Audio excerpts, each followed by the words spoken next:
موت کو ذبح کر دیا جائے گا۔ حدیث پاک میں آتا ہے جنتی اتنے خوش ہوں گے اگر موت کو موت نہ آئی ہوتی تو یہ خوشی سے مر جاتے، اور جہنمی اتنے مایوس اور دکھی ہوں گے اگر موت کو موت نہ آئی ہوتی تو یہ دکھ سے مر جاتے۔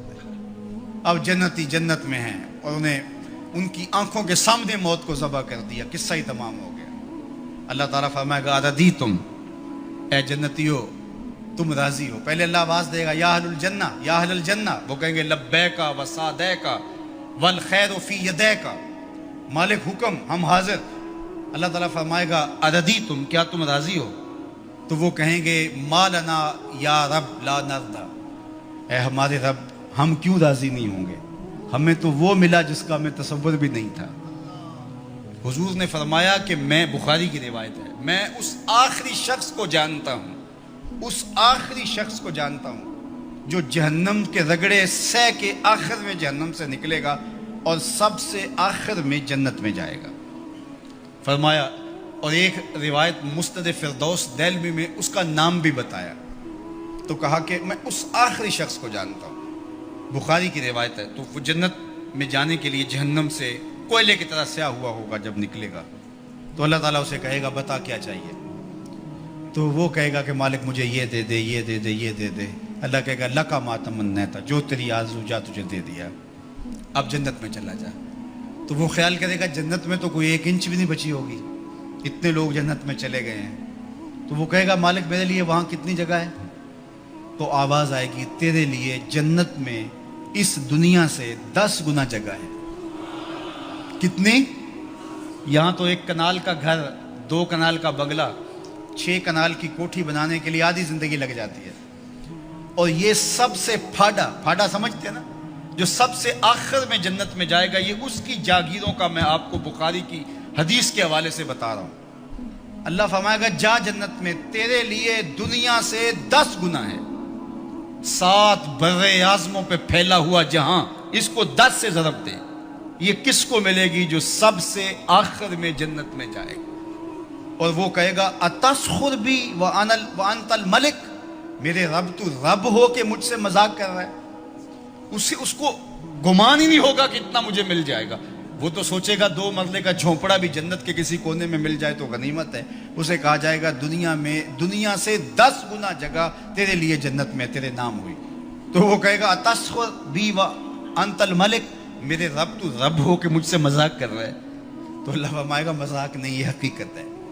اور یہ بات سن کر کے، یہ حدیث بیان کرتے ہوئے میرے حضور اتنا مسکرائے کہ صحابہ کو حضور کی داڑھیں نظر آ گئی، کہ اس کو لگے گا ہی نہیں کہ مجھے اتنی جگہ دی گئی ہے۔ یار جو پھاڑا ہوگا، سب سے آخر میں جنت میں جائے گا، اس کو تو اتنی جگہ ملے گی، تو بلال حبشی کی جاگیروں کا عالم کیا ہوگا، عثمان و علی کی جاگیروں کا عالم کیا ہوگا، ابو بکر و عمر کی جاگیروں کا عالم کیا ہوگا، اور جنت کے وارث حسن اور حسین کی جاگیروں کا عالم کیا ہوگا۔ یہ تو سب سے آخر میں جانے والے کی جاگیریں۔ اب یہ جنت میں اتنا کچھ ملے گا، تو وہ کہیں گے ما لنا یا رب، ہم مالک ہمیں کیا ہوا کہ لا نرضی، ہم راضی نہ ہوں، ہمیں تو وہ دیا گیا ہے کہ جو کسی کو نہیں دیا گیا۔ تو اللہ فرمائے گا میں تمہیں اس سے بھی بہتر کچھ دیتا ہوں، میں اور تمہیں تمہاری جھولی میں کچھ ڈالنے والا ہوں۔ تو یہ کہیں گے مالک کو کثر تو نہیں رہے گی، ہم اگر یاد بھی کریں تو کوئی شے نہیں یاد آتی جو ہمیں ملی نہ ہو، جو آرزو تھی وہ ساری کی ساری پوری ہو گئی۔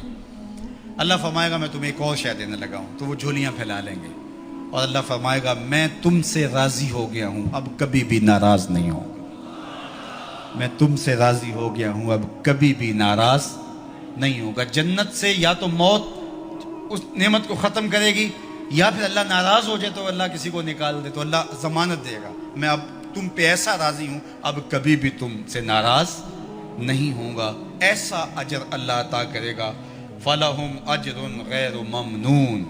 اللہ اکبر، فما یکذبک بعد بالدین۔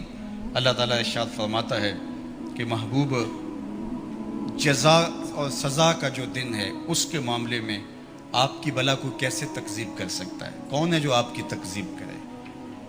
ایک دن ایسا آنے والا ہے جب سارے عملوں کی سزا اور جزا ہوگی۔